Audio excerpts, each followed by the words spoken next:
Welcome to the Smite tutorial part 2. In this video, we'll go beyond the basics, covering the item shop, jungling, and teamwork. For your first few games, you used auto item and auto skill, but after a few matches, you can disable these options and have much more control on how to enhance your god in a match. With each level, you earn a skill point. When prompted, hit K to bring up the skill menu and select the skill you wish to level up. At level 5, you can put a point into your strongest skill called your ultimate, which is always mapped to key number 4. You can also use the F1 through F4 hotkeys to level up the appropriate skill without bringing up the menu. Items are purchased with gold earned during the match. With auto item off, you now need to purchase items for yourself. You will have starting gold to spend at match start, so don't head into battle without items. You'll regret it. To purchase items, you must be located near your spawn point. Then, hit I to view the item shop. All items are passive enhancements of different statistics, such as attack damage or health. Items come in 3 levels, and typically the level 3 item includes an additional passive effect.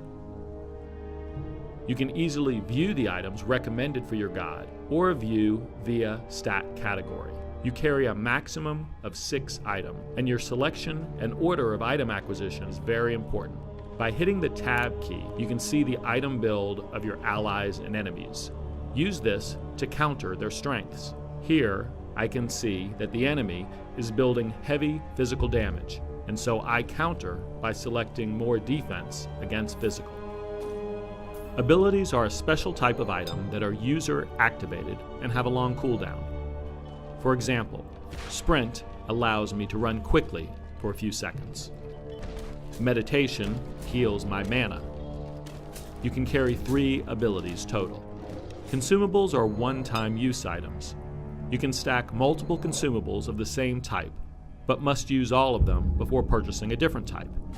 Here, I purchase multiple health potions. A final way to enhance your god is to jungle. The area between the defined lanes is the jungle, and it's filled with mythological creatures. Jungling is the act of killing those neutral creatures, which earns you additional XP and stat buffs. There are a number of camp areas that give you a stat buff. Blue, a mana regen. Orange, run speed. Red, damage boost. Yellow, protection. White, cooldown reduction. And green, health regen. There are also 2 much stronger camps. The Fury, which gives extra gold to your entire team, and the Fire Giant, which gives a very large stat buff to the entire team. While you're in the jungle, lane resources are being distributed to fewer players, so overall your team can earn more gold and XP compared to having all gods in the lane. Teamwork. Your first opportunity for teamwork is at the god selection screen. When you first started playing, you probably picked a god because it seemed fun. Now you can think about filling different roles on your team. Gods can be characterized a few different ways, but one simple way to think about gameplay roles is mages. Damage of type magical comes mainly from skills and is often burst oriented. Ra is an example of a mage.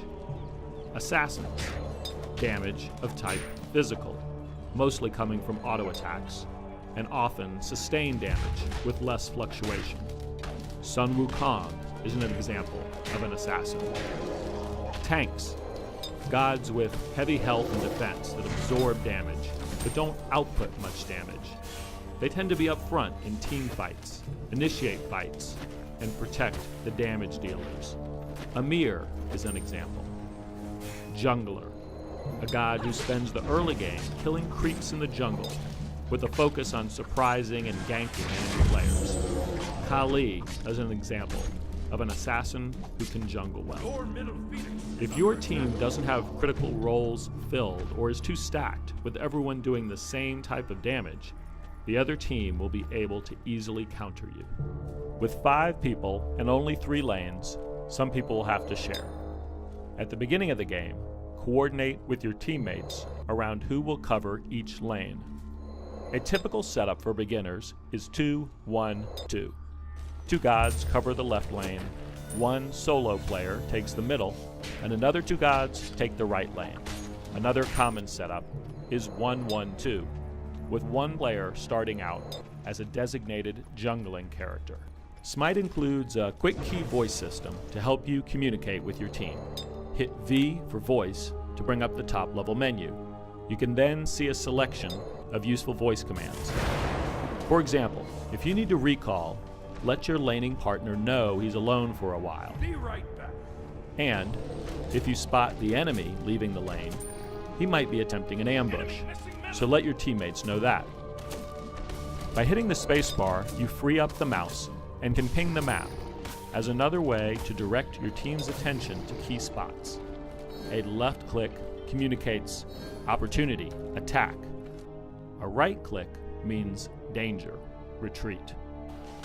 Finally, you can hit enter and use freeform text chat.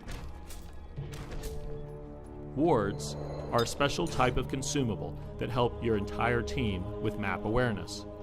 You purchase wards in the store and can place them around the map.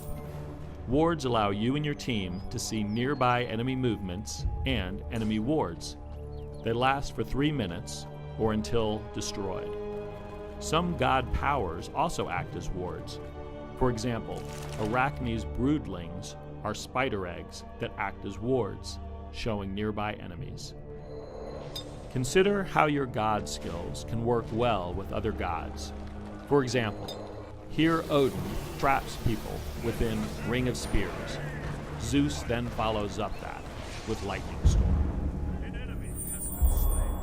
When the game first begins, you should generally stay in your assigned lane, either solo or with one other teammate. You focus on gaining gold and experience through killing minions, but stay defensive because those minions are strong compared to you. Try to harass the enemy player to prevent them from farming. As a new player, you should start with survivability items so you can stay in the lane and collect maximum gold and XP. If you last hit the minion, you do get a slight gold bonus. Call out MIA if your enemy goes missing. Ganking is killing an opponent when they least expect it. This phase often starts after a player has unlocked 1 or 2 ranks of their ultimate, or after an outer tower has been taken, because it's now more dangerous to push farther into enemy territory. Lane assignments start to break down. Players form small groups of 2 or more to pick off vulnerable enemies. To gank, look for enemies who are overextended, or don't have an escape move, or have low health, or go with a teammate who can slow or stun them. The best way to defend against a gank is to watch that minimap. If you don't see enemies on the minimap, they're probably coming to get you. Stay with your team because great battles will start to develop with many players on each side. These are called team fights, and your goal is to fight as a coordinated unit. Tanks absorb damage and initiate fights. High damage dealers target the enemy priority targets and take them out. A mistake in this phase will cost you a defensive structure and possibly the game. Toward the end of the game, you'll see large team fights to destroy phoenixes. Players may also sneak out to take down that fire giant. You do not want to be farming minions at this point. Stay together. Take out at least 1 phoenix, and then take down the Minotaur. GG.